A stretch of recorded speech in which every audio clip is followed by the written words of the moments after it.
Hello everybody, welcome back to the Bison Workshop. I'm Bob, and we just got our yard mowed. I had to pay the neighbor to do it, and I hate paying people to mow my yard. But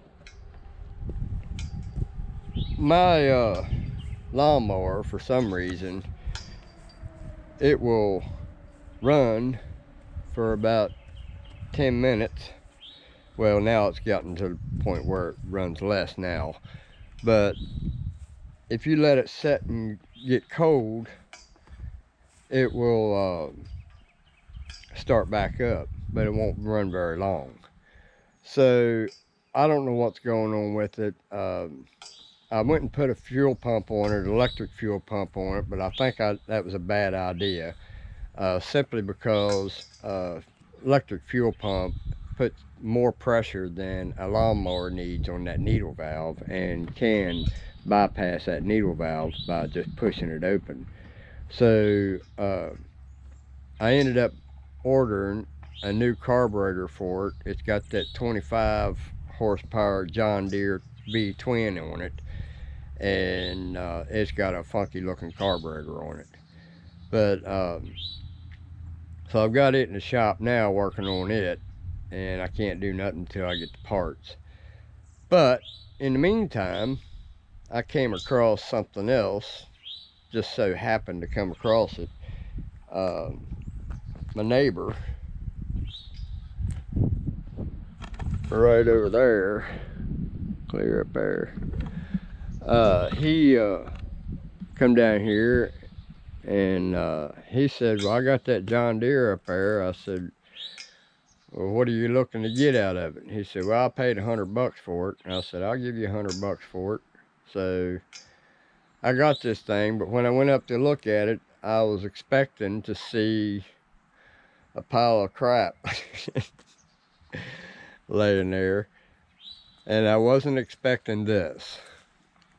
Check this out, guys. I just got this John Deere. It's got a 42-inch deck. He robbed the one off of it to put on his mower because he's having problems with his belt. And I don't see what the problem is with it, but for some reason he's going through belts. So he took the deck off of this one and is changing it. So he's bringing me the one that's on his mower now. He's got a 135. This one's a D105, and he said it runs, but look how nice it looks, man. I put a little wax job on this thing, man. That thing will look brand new. Literally, there is no rust on this thing anywhere. Nowhere whatsoever. This thing has been well taken care of. And it's in pretty good shape. So the hood's a little flimsy on the hinge. It's a floppy one. But it's got a 17.5 Briggs & Stratton in it. I think that's a Briggs & Stratton, yeah. It's a Breaks and Scrap 'em. But everything is original. I mean, look at the wiring, how good that wiring looks.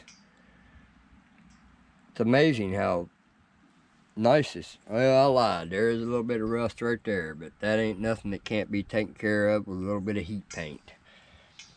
But the dash looks really good.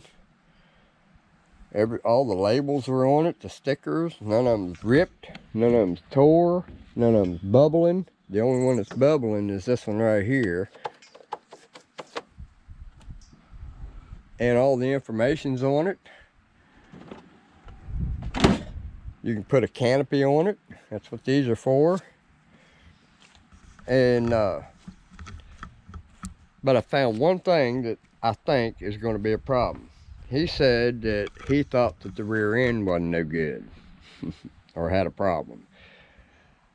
Well, I went to go look at the rear end, and I noticed something that I just could not believe. I mean, the moron, I'm sorry, the moron who designed this was bigger than a moron. He was an idiot moron. A plastic rear end.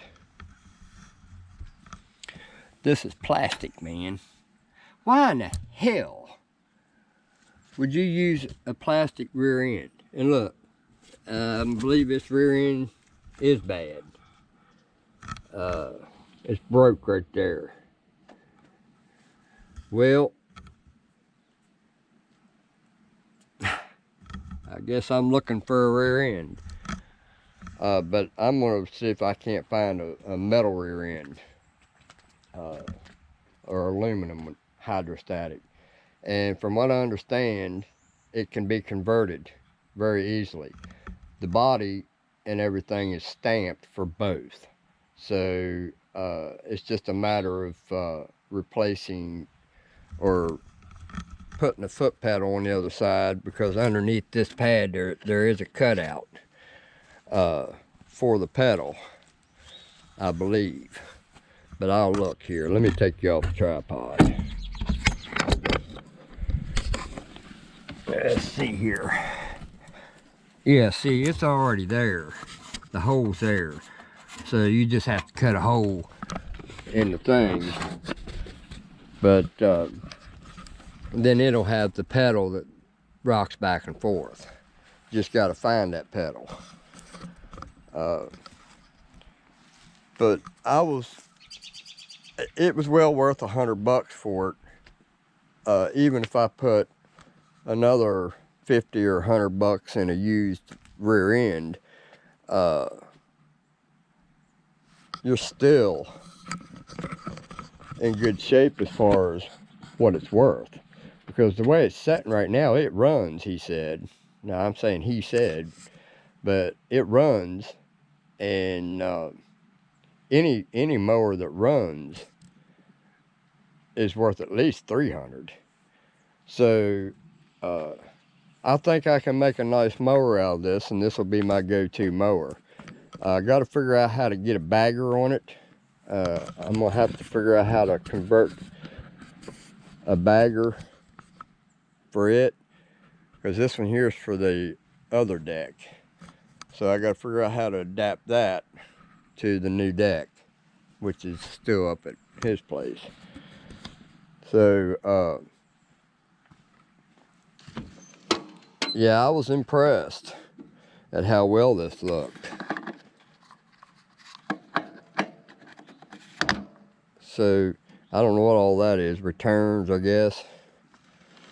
The seat's almost immaculate, and I said almost. There is a crack right there, and that's only going to get worse.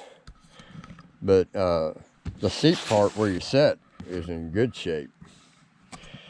So we just pulled it up here about an hour ago, and it's got the cast iron front axle. That's a good thing. I hope he brings me all the hardware for that deck. But yeah,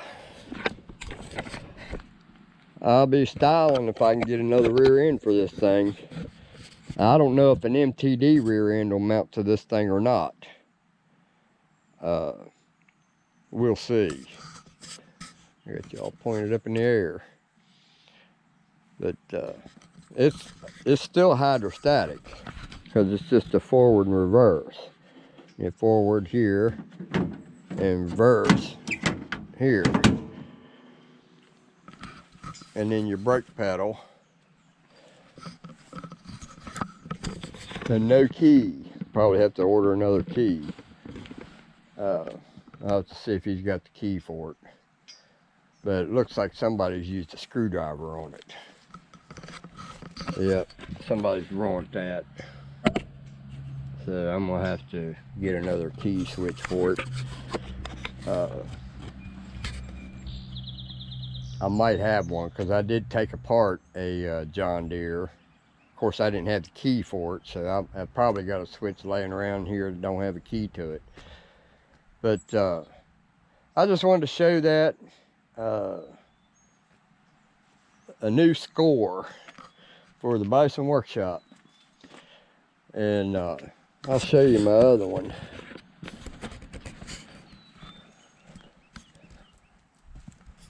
It's in here.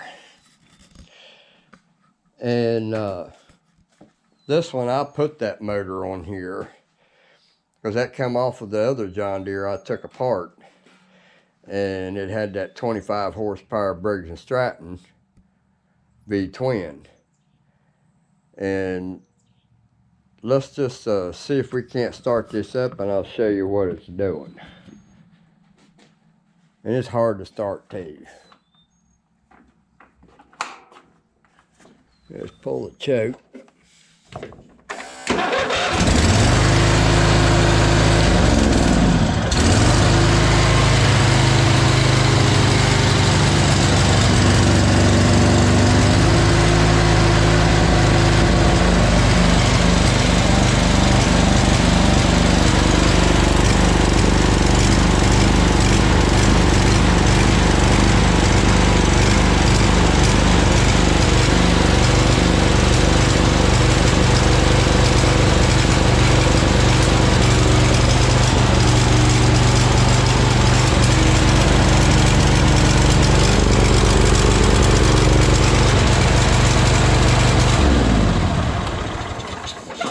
Yeah, I got a little gas leak there, and it's coming from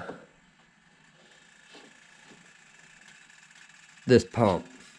Yeah, see, I mounted that electric pump right there, and I had a feeling that was a bad idea. Without a regulator on it, this is not, I don't think this is a feasible idea. But I would rather have an electric fuel pump. I can either put a regulator on it or maybe a bypass that goes from there to the top of the tank. So any excess pressure will go to the tank. So I don't know. But I may just take that motor there, and if I can get it right, and put it on that 105. But then I got to figure out how to get my bagger on there. I hope that this here will mount on it, because I'll need that bracket. I like having that bagger, because I want to go around my back porch where I do all my shooting videos. I don't want grass all over my porch. So I usually use my bagger when I'm going around things I don't want sprayed with grass, like my pond. So we got a project here, but right now I got to fix that one. So I'm waiting on a carburetor and a fuel pump for that one in there, one of them vacuum fuel pumps. I never did trust them vacuum fuel pumps. Just don't like them. I like electric or gravity. But anyway, if anybody's got a rear end for this thing, Bison Workshop will take it off your hands. I'd rather have a metal one. But if I get a metal one, I'd have to have all the mechanism and hardware that came with it off of the other one. So if I can find a good one that's plastic, then I'll have to use it. But anyway, tell me what you think of my newly found score. Don't forget to like, share, comment, subscribe. You guys have a good one. Later.